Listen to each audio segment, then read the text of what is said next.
నమస్తే news page వార్తలకు స్వాగతం. నా పేరు రాణి. ఇక వార్తల్లోకి వెళదాం. ఐసీసీ ఛాంపియన్స్ ట్రోఫీలో టీమిండియా ఫైనల్లోకి దూసుకెళ్లింది. దుబాయ్లో జరిగిన సెమీఫైనల్ సమరంలో టీమిండియా 4 వికెట్ల తేడాతో ఆస్ట్రేలియాను మట్టికరిపించింది. వన్డే వరల్డ్ కప్ ఫైనల్లో ఎదురైన పరాభవానికి ఈ మ్యాచ్తో ప్రతీకారం తీర్చుకున్నట్టయింది.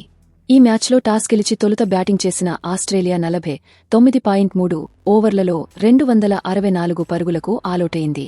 లక్ష్యఛేదనలో టీమిండియా 48 ఓవర్లలో 6 వికెట్లు కోల్పోయి విజయాన్ని అందుకుంది. బ్యాటింగ్ కింగ్ విరాట్ కోహ్లీ మరోసారి వాల్యుబుల్ ఇన్నింగ్స్తో అలరించాడు. కోహ్లీ 98 బంతుల్లో 5 ఫోర్లతో 84 పరుగులు చేశాడు. Captain Rohit Sharma 28, Shreyas Iyer 45, Axar Patel 27, Hardik Pandya 28, KL Rahul 42 not out జట్టు విజయంలో తలో చేయి వేశారు.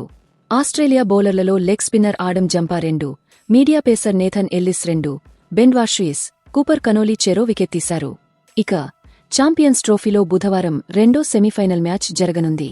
ఈ పోరులో దక్షిణాఫ్రికా, న్యూజిలాండ్ జట్లు తలపడనున్నాయి. ఫైనల్ మ్యాచ్ మార్చి 9న దుబాయ్లో జరగనుంది. Team India star batter Virat Kohli ఆస్ట్రేలియాతో జరుగుతున్న సెమీఫైనల్ మ్యాచ్లో 84 పరుగుల అర్ధశతకంతో అదరగొట్టాడు. జట్టు కష్టాల్లో ఉన్న దశలో బాధ్యతాయుత ఇన్నింగ్స్తో ఆదుకున్నాడు. శ్రేయస్ అయ్యర్, అక్షర్ పటేల్, కేఎల్ రాహుల్తో కలిసి కీలక భాగస్వామ్యాలు నెలకొల్పి భారత్ను విజయం దిశగా నడిపించాడు. ఈ క్రమంలో విరాట్ పలు అరుదైన రికార్డులు తన పేరిట లిఖించుకున్నాడు.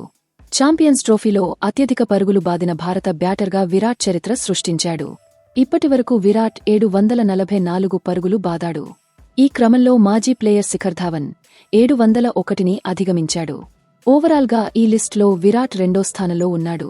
వెస్టిండీస్ దిగ్గజం క్రిస్ గేల్ 791 పరుగులతో టాప్లో ఉన్నాడు.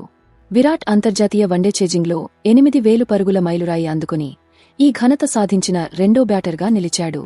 ఈ లిస్టులో దిగ్గజం సచిన్ తెందుల్కర్ 8720 పరుగులతో టాప్లో ఉన్నాడు. విరాట్ 8000+ పరుగులతో రెండో స్థానంలో కొనసాగుతున్నాడు. ఈ ఇద్దరి తర్వాత కూడా భారత బ్యాటరే ఉండడం విశేషం. రోహిత్ శర్మ 6115 రన్స్లో మూడో స్థానంలో కొనసాగుతున్నాడు. ఐసీసీ వన్డే టోర్నమెంట్లు అంటే వరల్డ్ కప్, ఛాంపియన్స్ ట్రోఫీల్లో విరాట్కు ఇది 24వ హాఫ్ సెంచరీ. ఈ క్రమంలోనే ఐసీసీ వన్డే టోర్నీల్లో అత్యధిక అర్ధ సెంచరీలు సాధించిన బ్యాటర్గా రికార్డులకెక్కాడు. ఈ క్రమంలోనే తెందుల్కర్ 23ను బీట్ చేశాడు. అలాగే ఇదే మ్యాచ్లో విరాట్ మరో అరుదైన ఘనత సాధించాడు. అంతర్జాతీయ క్రికెట్లో అత్యధిక క్యాచ్లు అందుకున్న భారత క్రికెటర్గా నిలిచాడు. ఆసీస్ బ్యాటర్ జోష్ ఇంగ్లిష్ క్యాచ్ అందుకున్న విరాట్ ఈ ఫీట్ సాధించాడు. 3 ఫార్మాట్లలో విరాట్ ఇప్పటివరకు 336 క్యాచ్లు అందుకున్నాడు. ఈ క్రమంలో మాజీ ప్లేయర్ రాహుల్ ద్రవిడ్ 334ను అధిగమించాడు. ఇదిలా ఉండగా ఈ మ్యాచ్లో కెప్టెన్ రోహిత్ శర్మ ఒక వరల్డ్ రికార్డ్ తన పేరిట లిఖించుకున్నాడు. నాథన్ ఎల్లిస్ వేసిన ఇన్నింగ్స్ రెండో ఓవర్ రెండో బంతిని రోహిత్ ఫుల్ షాట్తో స్టాండ్స్లోకి పంపించాడు. ఈ సిక్సర్తో అతడు ఆల్ టైమ్ రికార్డ్ సాధించాడు. ఐసీసీ వన్డే టోర్నీలైన వన్డే ప్రపంచ కప్, ఛాంపియన్స్ ట్రోఫీల్లో అత్యధిక సిక్స్లు బాదిన క్రికెటర్గా రోహిత్ రికార్డులోకెక్కాడు.